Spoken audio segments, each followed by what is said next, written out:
Namdi was a young businessman living in Lagos. At just 30 years old, he had worked hard to build his own electric shop, which was growing fast.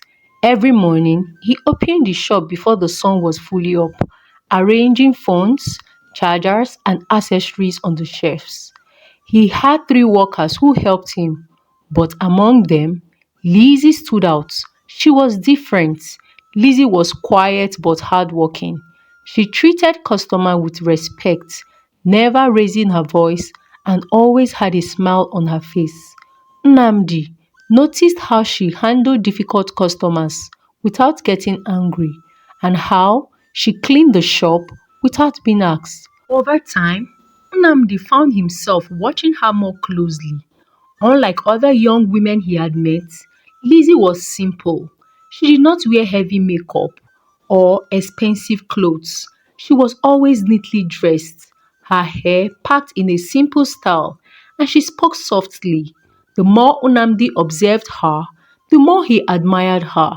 He started asking himself why he had never noticed her this way before. One evening, as he closed the shop, he found himself walking beside Lizzy as she headed home. The street was busy, with traders packing up their goods and buses honking loudly. Lizzy, can I ask you something? He said, looking at her. She nodded, looking up at him curiously. Yes, sir, he smiled. Ah, don't call me sir, call me Unamdi. She laughed. Okay, Unamdi, what do you want to ask? He hesitated for a moment. Then he said, what do you think about me? Lizzy looked surprised. I think you're a good man. You treat us well at the shop. You are fair and kind. Her words made Unamdi feel warm inside. That night, as he lay in bed, he thought about Lizzy and realized he had fallen in love with her. Days turned into weeks, and Nnamdi's feelings for Lizzy grew stronger. He started looking for reasons to talk to her, asking for her opinion on small matters in the shop.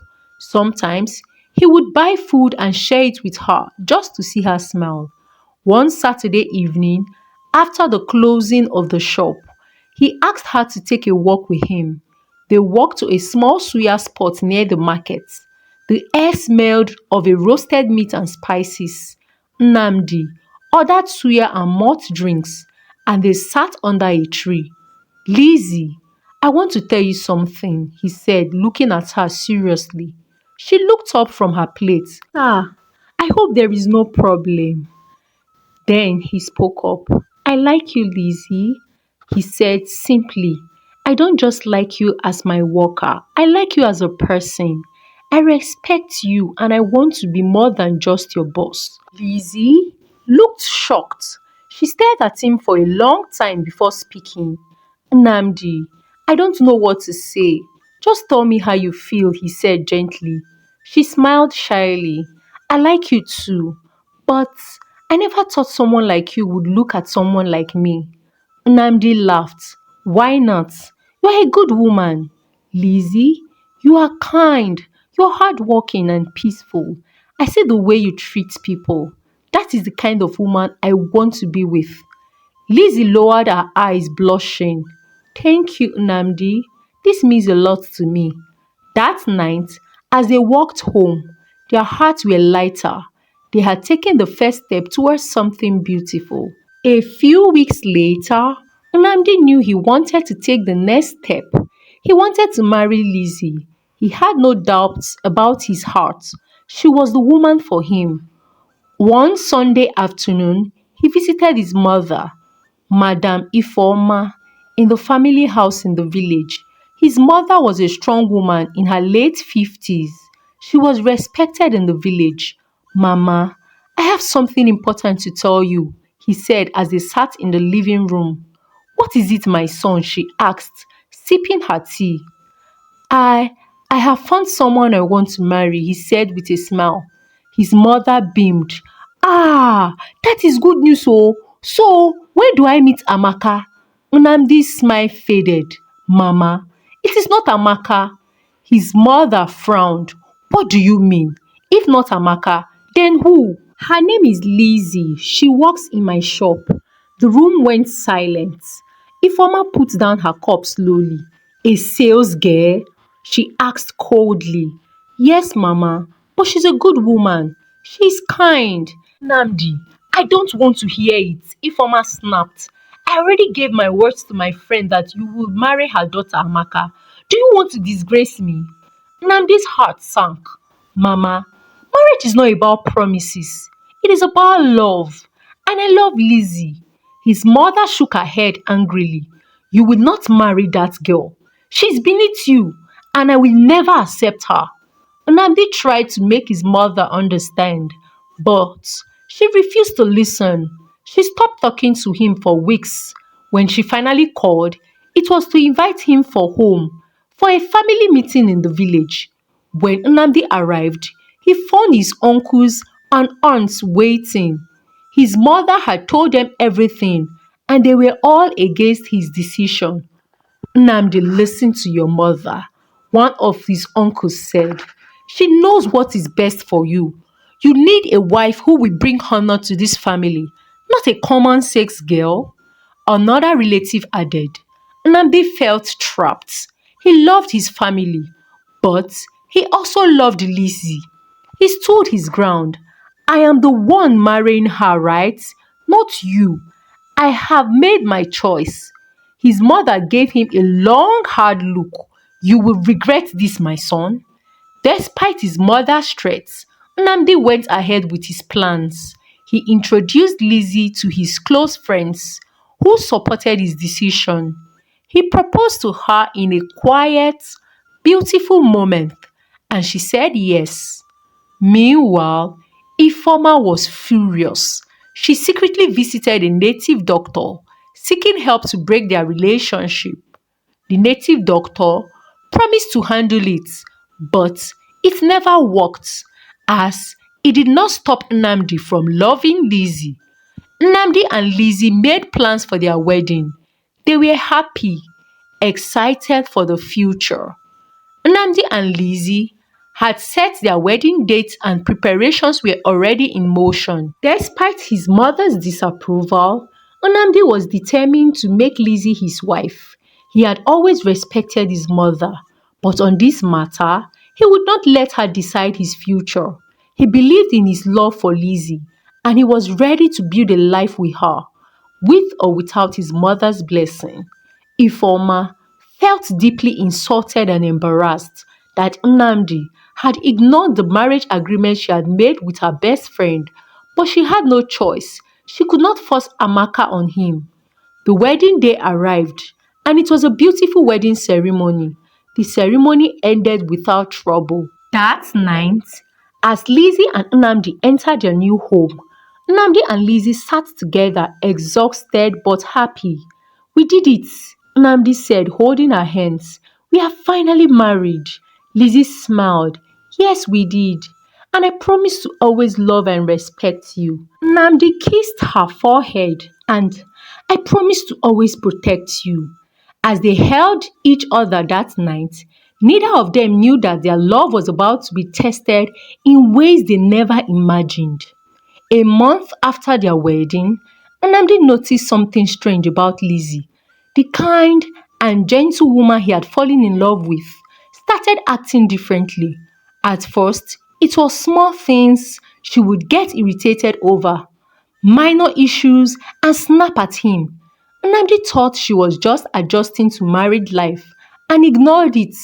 One evening, he came home from work and found Lizzy sitting on the couch with an angry look on her face. Why didn't you call me before coming home? She demanded. Nnamdi was confused. Call you? But this is my home too. Lizzy stood up suddenly and threw a pillow at him. So you think you can just walk in anytime you want? She shouted. Nnamdi was shocked. This was not the Lizzy he knew. He tried to calm her down, but she stormed off into the bedroom, slamming the door behind her. That night, he lay awake wondering what has changed. Days passed and Lizzy's behavior became worse. She no longer smiled and she always seemed angry. One evening, as they sat for dinner, Namdi mentioned visiting his mother in the village. Lizzy banged the table. So, you still want to listen to that woman after everything? She shouted. Lizzy, she's my mother, Namdi replied, trying to stay calm. Before he could say another word, Lizzy grabbed a plate and threw it at him. The plate shattered against the wall. Namdi jumped up in shock. Lizzy, what is wrong with you? He asked, his voice filled with fear. But Lizzy did not answer. Instead, she grabbed a wooden spoon and hit him on the arm. I will not let you disrespect me, she screamed. Namdi was too stunned to react. He had never imagined Lizzy could be violent. That night, he slept in the guest room, afraid of what she might do next. Namdi was ashamed. He could not tell anyone that his wife was attacking him. In their culture, a man was supposed to be strong. If he told his friends or family, they would laugh at him. How could a man like him be beaten by his wife? So he kept silent. Each day, Lizzy's violence grew worse. She would slap him, kick him, and sometimes even throw things at him. But after every attack, she would break down in tears and beg for forgiveness. I don't know what comes over me, she would cry. Please forgive me, Namdi. I love you. And each time, Namdi forgave her. He believed that she would change, that the woman he had fallen in love with would return. But deep inside, he was dying slowly. One day, Madame Ifoma decided to visit her son in the city. She had not seen him since the wedding, and she was worried. When she arrived, she was surprised to find Namdi looking thin and tired. My son, what is wrong? She asked, touching his face. Nothing, Mama. I am just busy with work, Namdi lied. But Madame Ifoma was not convinced. She looked around the house and noticed broken plates and cracks on the wall. Something was wrong. That evening, as she sat in the living room, she suddenly heard shouting from the bedroom. Then she heard a loud slap. She rushed into the room and found Lizzy standing over Nnamdi, her hands clenched into fists. What is happening here, Madam Ifoma screamed. Lizzy turned to her, shocked. Mama, it is nothing. We were just talking. Madam Ifoma's eyes widened in disbelief. Talking? You call this talking? You are beating my son. Nnamdi looked away ashamed. But before he could say another thing, Lizzy picked up a glass bottle and threw it towards him. In an attempt to stop the fight, Madam Ifoma stepped in and the bottle hit her on the head and she collapsed on the floor. Madam Ifoma was rushed to the hospital. She survived, but the injury was serious. When she finally recovered a bit, she returned to the village. She told the elders what had happened. They were furious. A week later, a message was sent to Nnamdi and Lizzy, summoning them to the village. Nnamdi was hesitant, but he knew he could not refuse the elders. He convinced Lizzy to go with him. When they arrived, the elders were waiting, and Nnamdi's uncles and aunts sat with stern expression. Madam Ifoma sat in front, her head still bandaged. The oldest elder, Chief Okonkwo, stood up.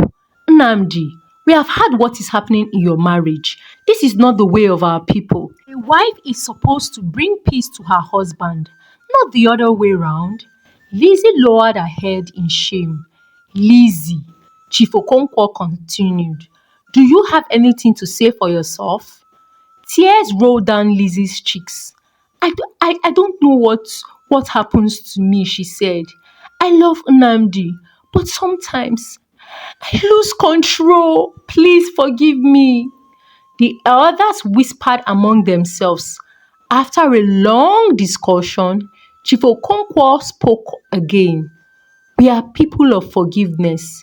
If you truly repent, we will give you another chance. But you can never ever lift your hands against Nnamdi again. If not, you will leave this marriage for good. Lizzy nodded, crying. I promise to change. Namdi was quiet. He wanted to believe her, but deep down inside, he was afraid. As they left the village that day, Lizzy held Nnamdi's hands. Thank you for standing by me, she said. Nnamdi forced a smile, but in his heart, he was heavy. Could she really change? Or was this just another promise that would soon be broken? He had seen too much, felt too much pain, and he could not forget how she had hurt him. But for the sake of peace, he took her back to the city, hoping things would get better. At first, Lizzie behaved well. She cooked his favorite meals, greeted him with a smile when he returned from work, and even apologized again for everything she had done. Namdi saw a glimpse of the woman he fell in love with, and for a moment, he allowed himself to relax. Maybe she has truly changed, he thought to himself. Days turned into weeks, and Lizzie remained calm. She even suggested they start going to church together, something she had never been interested in before. Namdi was happy but cautious. He did not want to get too comfortable, but he hoped for the best. Then one day, Lizzie found out she was pregnant. She ran to Nnamdi with excitement, holding the test result in her hands. Nnamdi, we are going to have a baby, she shouted, her eyes shining with joy. Nnamdi was shocked but happy. He held her close and whispered, maybe this child will bring peace to us. Lizzie's pregnancy brought joy to their home, but it did not last. As the months passed, her old self started creeping back. She became irritable and impatient. Nnamdi tried to excuse it, thinking it was just pregnancy hormone, but deep inside, he knew it was more than that. One evening, Nnamdi returned home late from work. Lizzie had been waiting for him, and in that moment, he walked in. She exploded. Where have you been? She shouted, her eyes filled with anger. Lizzie, I told you I had a late meeting. Namdi replied calmly, trying not to provoke her. But Lizzie was not listening. You are lying. You think I don't know you are seeing another woman, she screamed. Before Namdi could defend himself, she grabbed a wooden stool and threw it at him. He dodged just in time, but the stool crashed against the wall. Lizzie, stop this madness, he shouted. But Lizzie was shaking with anger. She lunged at him, slapping him. Namdi didn't fight back. He couldn't. Namdi just stood there, helpless, as his pregnant wife attacked him. That night, as Namdi lay on the couch, nursing his bruises, he wondered, what have I done to deserve this? I would have listened to my mother, he said in so much pain and regret. Months passed and Lizzie's violence continued. But when she went into labor, Namdi put all his pains aside and rushed her to the hospital. After hours of labor, she gave birth to a baby boy. Holding his son for the first time, Namdi felt a mix of emotion. He was happy to be a father, but he was also sad because he knew that his marriage was falling apart. For a few weeks after the baby's birth, Lizzie seemed to change again. She was gentle and loving, taking care of their son with so much joy. Namdi dared to hope that maybe, just maybe, things would get better. But he was wrong. One evening, Lizzie asked Namdi to stay home and take care of their child while she went to visit a friend. Namdi agreed, but when she returned home, she was in full mood. She accused him of not taking care of the baby properly. You are useless, Namdi, she yelled. You can't even watch your own child. Namdi tried to remain calm, but Lizzie grabbed a glass bottle and threw it at him again. Namdi barely managed to dodge it. The bottle hit the wall and shattered into pieces. The baby started crying loudly, but Lizzie didn't seem to care. That night, Namdi lay awake, staring at the ceiling. He could not do this anymore. He was tired. He was broken. And for the first time, he started thinking about leaving. One Sunday, Lizzie decided to go to church. Namdi saw this as an opportunity. While she was away, he packed his things. He did not take much, just his clothes, his documents, and a few personal items. He left a note on the table that read, Lizzy, I have tried my best, but I cannot live like this anymore. I still love you, but I have to save myself. Take care of our son. Goodbye. Then, without looking back, he walked out of the house. When Lizzy returned from church that day, she found the house empty. She fell to her knees and screamed. Tears poured down her face as she read the note over and over again. She knew this was her fault. She had driven Namdi away, and now she was alone. When Namdi left, Lizzy felt like her world had shattered. She held onto the note he left, reading it over and over again. She never imagined he would actually leave her. She had always believed that no matter what happened, he would stay. For days, she cried non-stop. She barely ate and couldn't focus on taking care of their son. The house felt empty without him. She would wake up in the middle of the night, hoping to find him beside her, only to remember he was gone. She knew she had caused this, but it was too late to take back all the pain she had inflicted on him. Lizzy tried to reach out to him, but his phone was switched off. She went to his workplace, but she was told that he had relocated the office. It was as if he had vanished into thin air. Desperation took over her heart, and for the first time, she truly felt what it meant to lose someone you love. Meanwhile, in the village, Madam Ifeoma was relieved when she heard that Nnamdi had finally left Lizzy.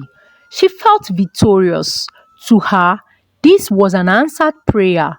She had never approved of Lizzy, and now her son was free. She called Namdi to check on him. My son, how are you? She asked, her voice full of concern.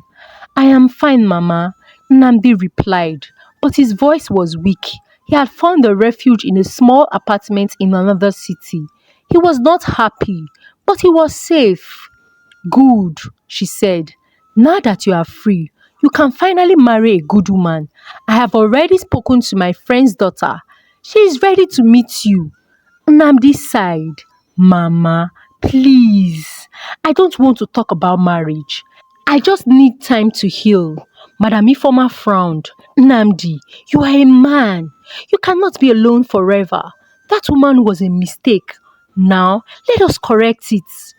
Mama, I will talk to you later, Namdi said and ended the call.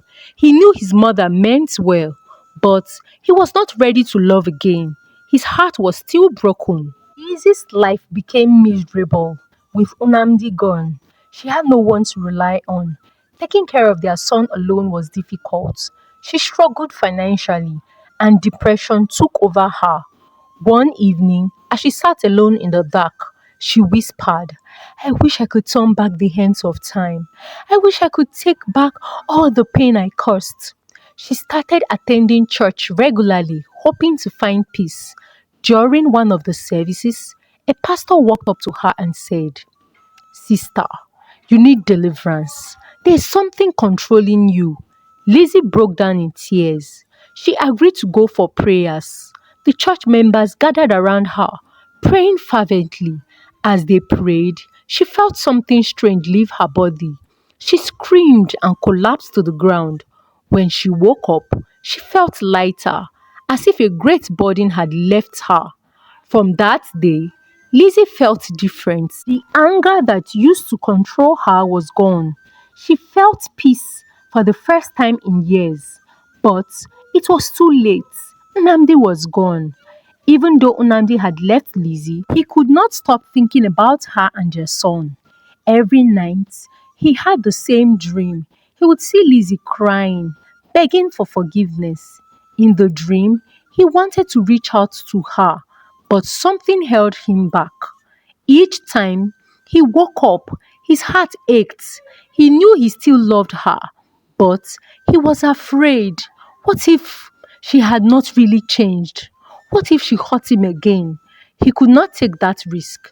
One day, he went to see his mother in the village. She had fallen ill and needed to check on her. When he arrived, she held his hands and said, Namdi, there is something I must confess. Namdi's heart pounded in his chest. What is it, Mama? His mother sighed and looked away. I, I was the one who caused Lizzy's behavior. Namdi's eyes widened in disbelief. Mama, what are you talking about? Ifoma paused for a moment. Then she said, I went to a native doctor, her voice shaking. I was angry that you married Lizzy instead of my friend's daughter. I felt embarrassed for not listening to me. I felt you humiliated me. I also asked the native doctor to make Lizzy unbearable so you would leave her, so you would regret ever marrying her, and so you would regret not listening to me. But I don't know where she went to. It's like she went to a place that was more spiritually powerful. And she got delivered miraculously. And now the whole thing has backfired. I am sorry, but I did not know it would go this far. I did not know you would lose yourself in the process.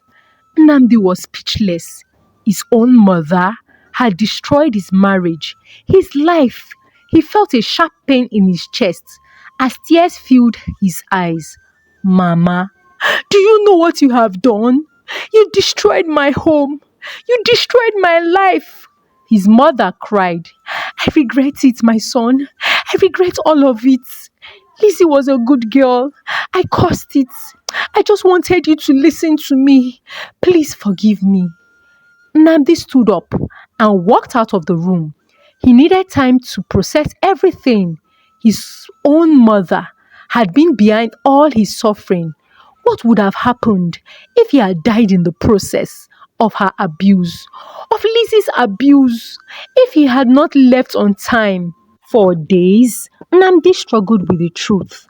He did not know whether to forgive his mother or to hate her for what she had done. He also did not know what to do about Lizzy. If what his mother said was true, then Lizzy was not entirely at fault. She had been under a spiritual attack.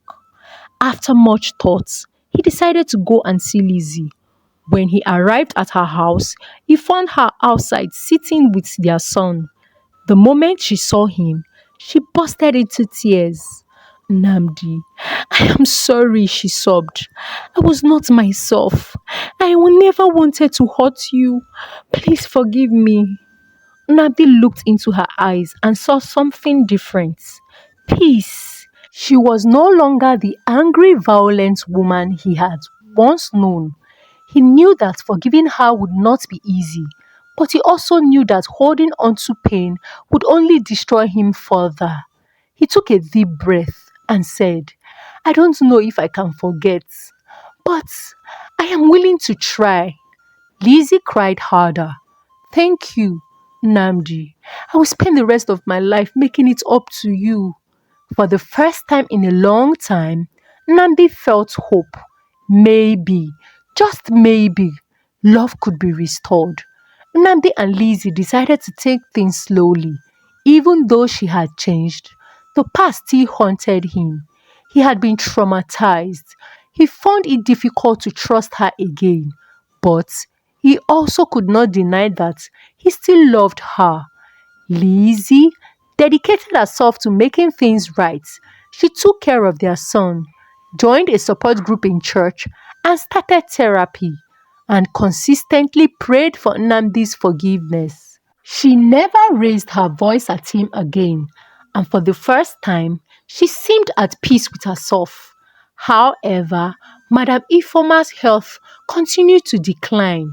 The weight of her guilt had taken a toll on her, and the charm he had done on Lizzy had backfired on her, and she became weaker and weaker by the day. Though she had begged Nnamdi severally for forgiveness, she still prayed and hoped that someday her son would forgive her. Thank you for watching. What would you have done if you were Nnamdi? Would you have forgiven your mother? Also, would you have gone back to Lizzy after all the revelations? Please share your thoughts in the comment section as we interact. Let us know the valuable lessons you have learned from this story, and do not forget to subscribe to this channel if you're not already subscribed. Please like this video and share this story with your loved ones. Until I come your way again, for now, from me, it is bye.